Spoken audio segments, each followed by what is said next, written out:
নমস্কার, 7 hour news নেটওয়ার্কে আপনাদের স্বাগত। জয় জগন্নাথ আর পুরী, এই শব্দবন্ধগুলি যেন একে অপরের সমার্থক। তবে এবার থেকে দীঘা গেলেও কিন্তু আপনি এই জয় জগন্নাথ ধ্বনি দিতেই পারেন। অবাক হলেন নাকি? না, অবাক হওয়ার কিন্তু কিছুই নেই, কারণ পুরীর বিশ্ববিখ্যাত জগন্নাথ মন্দিরের আদলে এবার দীঘাতেও উদ্বোধন হতে চলেছে জগন্নাথ মন্দিরের। হ্যাঁ, উদ্বোধনের কথাই বললাম, কারণ ইতিমধ্যেই এই মন্দির নির্মাণের কাজ শুরু হয়ে গিয়েছে। বলা যেতে পারে একেবারে শেষ পর্যায়ে নির্মাণ প্রক্রিয়া।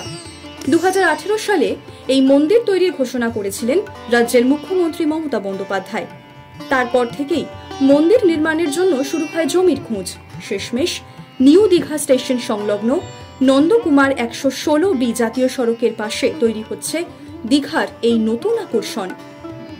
দীঘা মানেই পর্যটকদের কাছে সমুদ্র, তবে এবার দীঘার সমুদ্রে পা ভেজানোর পাশাপাশি আপনারা কিন্তু চাক্ষুষ করতে পারবেন জগন্নাথ মন্দিরও। তবে লোকসভা নির্বাচনের কারণে পিছিয়ে যায় মন্দির উদ্বোধনের কাজ। এমনকি নির্বাচনী প্রচারে এসে স্বয়ং মুখ্যমন্ত্রী জানান যে দীঘার জগন্নাথ মন্দিরের নির্মাণ কাজ একেবারে শেষ লগ্নে, ভোট মিটলেই মন্দির উদ্বোধন হওয়ার কথা রয়েছে। তবে আগামী 7ই জুলাই রথযাত্রার আগে কি সাধারণের জন্য খুলবে এই মন্দিরের দরজা? এ বিষয়ে রামনগরের বিধায়ক তথা রাজ্যের কারামন্ত্রী অখিল গিরির সাথে যোগাযোগ করা হলে তিনি জানান যে মুখ্যমন্ত্রী যেদিন ঠিক করবেন সেদিনই মন্দিরের উদ্বোধন হবে। মন্দির উদ্বোধন নিয়ে ঠিক কি প্রশাসনিক নির্দেশিকা রয়েছে শোনাবো আপনাদের। না, আমাদের দীঘাতে যে রথ মন্দির, মানে আমাদের জগন্নাথ মন্দির হচ্ছে, সেই জগন্নাথ মন্দিরের ক্ষেত্রে আমাদের শিল্পীরা দিন রাত ধরে কাজ করে যাচ্ছে এবং তাকে সম্পূর্ণ এখনো পর্যন্ত হয়নি, আরও কিছু কাজ বাকি আছে এবং রথযাত্রার জন্য তার জন্য রথও তৈরির কাজ চলছে। কিন্তু বাংলার মুখ্যমন্ত্রী মমতা বন্দ্যোপাধ্যায় তিনি পরিষ্কার বলেছেন, যতক্ষণ পর্যন্ত মন্দির সম্পূর্ণ না হবে তার আগে আমি মূর্তি স্থাপন করব না। আমাদের মূর্তিও চলে এসছে, মানে আপনার উল্টো রথও তৈরি হচ্ছে, মন্দিরও নির্মাণ কাজ চলছে। তো আমরা চেয়েছিলাম যে হয়তো এই আমাদের উল্টো রথের দিন হয়তো আমরা আষাঢ় মাসে মন্দির উদ্বোধন হয়ে যেতে পারে, কিন্তু এখনও পর্যন্ত যেহেতু সংবাদটা সঠিক নয়, কাজটা সম্পূর্ণ হয়েছে কিনা তার পর্যবেক্ষণ চলছে। যদি সঠিক মানে কাজটা সম্পূর্ণ হয়ে যায় তাহলে বাংলার মুখ্যমন্ত্রী মমতা বন্দ্যোপাধ্যায় অতি সত্ত্বই তিনি উদ্বোধন করবেন। তো আমাদের বিশ্বাস ভরসা মুখ্যমন্ত্রীর নির্দেশ পেলে তখনই আমরা বলতে পারবো। কিন্তু আমাদের চোখের সামনে আমরা নিজেরা দেখছি কাজ এখনও সম্পূর্ণ হয়নি। আমাদের মূর্তিও চলে এসছে, আমাদের রথও তৈরি চলছে, মন্দিরও তৈরি চলছে। মনে রাখবেন, বাংলার মুখ্যমন্ত্রী মমতা বন্দ্যোপাধ্যায় যে কথা বলেছেন সেটাকে অতি সত্বর মন্দির যাতে প্রতিষ্ঠা পায় তার জন্য নিশ্চয়ই প্রচেষ্টা চলছে। জানা গেছে জগন্নাথ মন্দির নির্মাণের জন্য প্রায় 200 কোটি টাকা বরাদ্দ করা হয়েছে সরকারের পক্ষ থেকে। সূত্রের খবর, পুরীর জগন্নাথ মন্দিরের মতোই উচ্চতা হবে দীঘার মন্দিরটিরও। পাশাপাশি মন্দিরের পারিপার্শ্বিক নকশাতেও বেশ কিছুটা সাদৃশ্য থাকছে।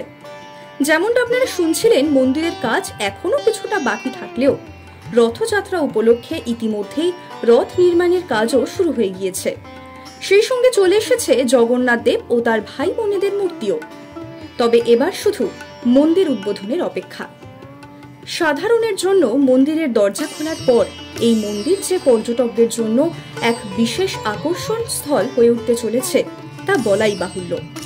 দীর্ঘ পথ পেরিয়ে পুরীতে যারা জগন্নাথ দেবকে দর্শন করতে যেতে পারেন না, তাদের জন্য এই মন্দিরের গুরুত্ব কতখানি তা স্পষ্ট করলেন রামনগর 1 নম্বর পঞ্চায়েত সমিতির সদস্য দীপক সর। অনেক বয়স্ক প্রবীণ মানুষ তারা পুরী যেতে পারেন না, প্রায় 600 কিলোমিটার দূর। তাই আমাদের রাজ্যের বহু পর্যটন এবং বহু ঘরের যারা প্রবীণ নাগরিকরা আছেন তারা এই দীঘার জগন্নাথ মন্দির দর্শন করবেন এবং রথযাত্রায়ও সামিল হবেন। এটা আমাদের কাছে বড় পাওনা, কারণ পুরী সবাই যেতে পারেন না। তাই এখানে আমাদের জগন্নাথ মন্দির তৈরি হলে আমাদের কাছে একটা বড় পাওনা হিসাবে আমরা পাবো এবং বহু পর্যটকও সেখানে এসে আনন্দ উপভোগ করবেন। খবর পাওয়া মাত্রই আপনি যদি ভাবেন যে দীঘার জগন্নাথ মন্দিরে একবার ঢু মারতে যাবেন, তাহলে কিন্তু সেগুড়ে বালি, কারণ এখনো উদ্বোধনের অপেক্ষায় এই মন্দির। তবে দীঘার জগন্নাথ মন্দিরের দরজা সাধারণের জন্য কবে খোলে সেদিকে নজর থাকবে আমাদের। দীঘা থেকে মদন মাইতির রিপোর্ট, 7 আওয়ার নিউজ নেটওয়ার্ক। আরো বিভিন্ন খবরের আপডেট জানতে হলে 7 আওয়ার নিউজ চ্যানেলটিকে সাবস্ক্রাইব করতে ভুলবেন না, কারণ আপনাদের একটা সাবস্ক্রিপশন আমাদের কাছে অত্যন্ত মূল্যবান। জয় হিন্দ।